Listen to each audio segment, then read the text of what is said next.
Hi everyone, চলে আসলাম খুব সুন্দর একটা ব্লগ তোমাদের সাথে শেয়ার করার জন্য। আশা করি ব্লগটা তোমাদের ভালো লাগবে। ইনস্টা এফবিতে দেখছো যদি পেজটা ফলো করে নিও, ইউটিউবে দেখছো যদি পেজটা সাবস্ক্রাইব করে বেল আইকনটা ক্লিক করে নিও। তো আজ তোমাদের সাথে স্পেশাল রেসিপি শেয়ার করব। তো এই রেসিপিটা করার জন্য আমি স্পেশাল কিছু তুলতে যাচ্ছি। তো আমার রুমের জানলা থেকে সবসময় দেখতে পাই সাজনা গাছটা। তো বৌদিদের সাজনা গাছটাতে মানে দেরিতে হয়েছে সাজনা ফুল, তো অনেক লেট করে এখন ছোট ছোট সাজনা হয়েছে, কারণ ব্লগটা আমার কয়েকদিন হয়েছে। তো আমার রুমে জানলা দিয়ে দেখছি যে ফুলগুলো অনেক পড়ছে তুফানে, আর রাত্রে অনেক তুফান দিয়েছিল, সকালেও দিচ্ছিল বাতাস। তো ভাবলাম যে ফুল অনেক পড়ে আছে নিচে, যাই কি নিয়ে আসি। তারপর যাচ্ছি যদি বৌদির জন্য বগুড়ি নিয়েছি চোরাটাতে, তো ডাল খেতে পারবে তারই বৌদিকে দিয়ে তারপর ফুল তুলছিলাম। তো বৌদিও আমাকে অনেকটাই হেল্প করে দিয়েছে। তো অনেক নিচে তুলতে তুলতে তো অনেক সময় লাগবে, এতগুলো ফুল তো দুজনে মিলে তুলেছি। তো দেখো এক চোরা ফুল হয়েছে। ফুল তো দেখতে এক চোরা লাগছে, কিন্তু একদম রান্না করলে কম হয়ে যাবে। তো যাই হোক, আমাদের মানুষ বেশি তো লাগবেই। তারপর ফুলগুলো এনে ভালো করে আমি পোকা নোংরা এগুলো দেখে নিই, তারপর এক চোরা জল দিয়ে আমি ঢেকে রাখি। আর ওয়েদারটা এত সুন্দর ছিল, তো আমি ওখানে দু একটা রিলসও বানিয়েছি। রিলসগুলো আমি পোস্ট করেছি আগেই, হয়তো তোমরা দেখেছই। তো আমি দেখো ফুলগুলো ভালো করে ক্লিন করে নিয়েছি, ক্লিন করে আবার যেটা ফুটো ঝাঁঝরার মতো আছে চোরা, ওটাতে রেখে দিয়েছি জলটা ঝরার জন্য। আর সবজিগুলো কাট করে নিয়েছি, যেগুলো দিয়ে আমি রান্নাটা করব। তো আমি বেগুন নিয়েছি, আমাদের গাছের বেগুনটা টুকরো টুকরো করে কাট করে ভালো করে ক্লিন করে নিয়েছি। টমেটো, পেঁয়াজ, কাঁচা লঙ্কাগুলো আমি কাট করে রেডি করে নিলাম। তো রান্নাটা তোমাদের সাথে স্টেপ বাই স্টেপ শেয়ার করছি, দেখে।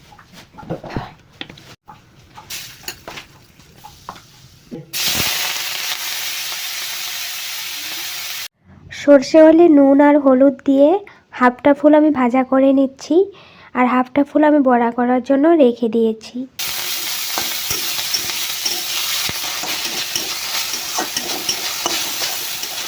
ফুলটা ভাজা করে নামিয়ে তারপর আবার সর্ষে অয়েল দিই, দেওয়ার পর মশলাপাতিগুলো সব অ্যাড করি এক এক করে। তো তোমাদের ইচ্ছে মতো তোমরা মশলাপাতি অ্যাড করতে পারবে। আমি কি কি দিয়েছি ওটা তো তোমরা দেখলে, ওভাবেই তোমরা রান্নাটা করবে। তাই স্টেপ বাই স্টেপ তোমরা দেখলে তোমরা খুব সুন্দর করে রান্নাটা করতে পারবে। তোমরা দেখে নাও, বুঝতে পারবে।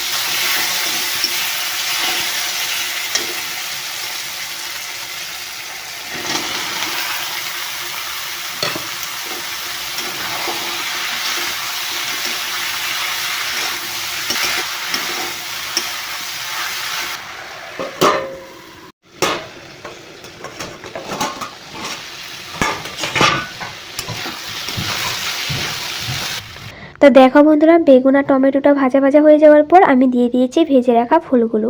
এখন আবার খুব সুন্দর করে মিশিয়ে ভাজা ভাজা করে নেব। তো লাস্ট অবধি দেখতে থাকো, খেতে কেমন হয়, দেখতে কেমন হয়, সব কিছু বুঝতে পারবে।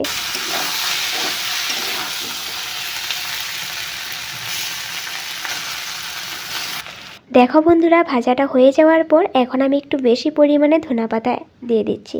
তো ধনেপাতা বেশি করে দিলে ফ্লেভারটা খুব ভালো আসবে আর খেতেও দারুণ টেস্ট লাগবে। তো এই রান্নাটা তোমরা গরম গরম ভাতের সাথে, রুটি, পরোটা, পুরি সব কিছুর সাথেই কিন্তু খেতে পারবে।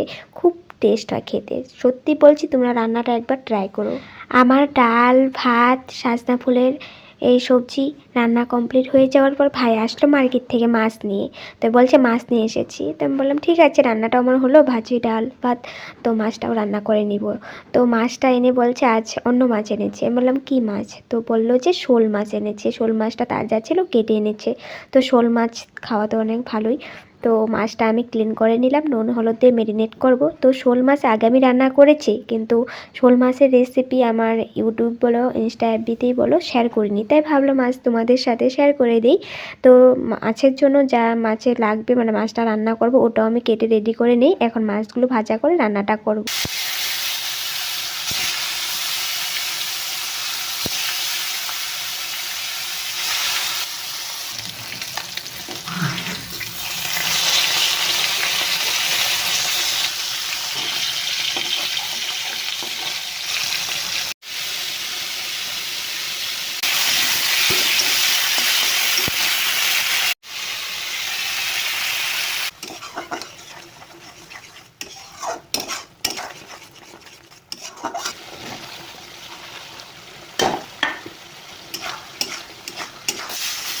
ঝোল বয়েল হয়ে যাওয়ার পর আমি আলু তুলে ম্যাশ করে দিয়েছি ঝোলটা একটু ঘন করার জন্য। তারপর ভেজে রাখা মাছগুলো এক এক করে দিয়ে দিলাম। দেওয়ার পর একটু ভালো করে হালকা হাতে নাড়িয়ে দিয়েছি। তারপর একটু টাইমের জন্য রেখেছি চুলাতে। তারপর আমি উপর দিয়ে দেব ধনা পাতা। আশা করি বন্ধুরা তোমাদের আজকের আমার এই দুটো রেসিপি তোমাদের ভালো লেগেছে। তো ভালো লেগে থাকলে কিন্তু কমেন্ট করে জানাবে আর তোমরাও ট্রাই করবে। তো তোমাদের ভালোবাসা সাপোর্ট থাকলে আমি আরও নতুন নতুন কিছু নিয়ে আসব। আজ এখানে রাখছি, বাই বাই।